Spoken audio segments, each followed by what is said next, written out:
के गर्ने यस्तै छ पहाडको दुःख मल बोक्ने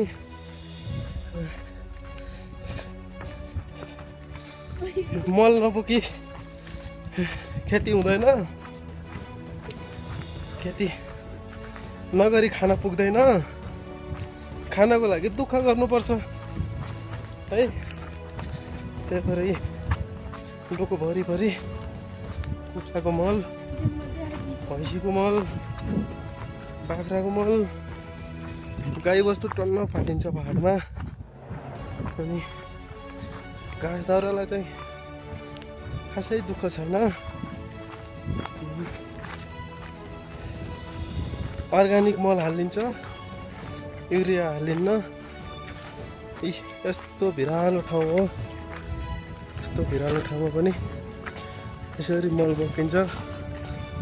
पारिन्छ अनि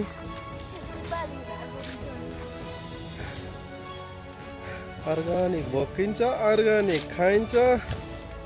यस्तै छ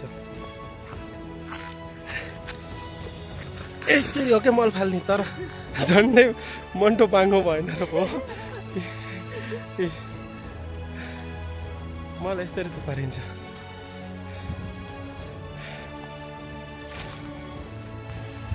सरर हावा लागेको छ मल बोके पनि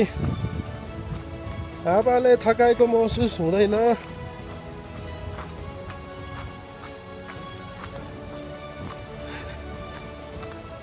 दुःखको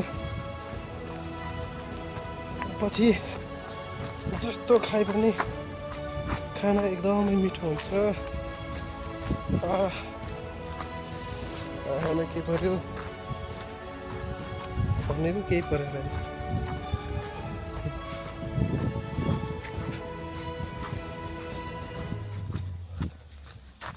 यो ओखरको बुटो हो यसबाट ओखर फल्छ यहाँ अब ओखर खानुपर्छ मल फालेर यति थुपारियो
हाम्रो गाउँतिर चाहिँ यो पुरानो चलन मकै ट्याक्क हाल्यो यो थैलीमा खै थैली देखाउ त भन्छ ए भित्र मकै हाल्ने ट्याक्क अनि जोत्ने गोरु सियो सियोमा मकै हाल्दै हिँड्ने यसरी चाहिँ मकैको एकदम खपत हुन्छ हाम्रो जोत्नमा एक्सपर्ट मान्छे यो पुरा गाउँको जोतिदिन्छ नि खै यता हेर्नु त भन्छ ओ यति खतरा मान्छे है काम गर्नमा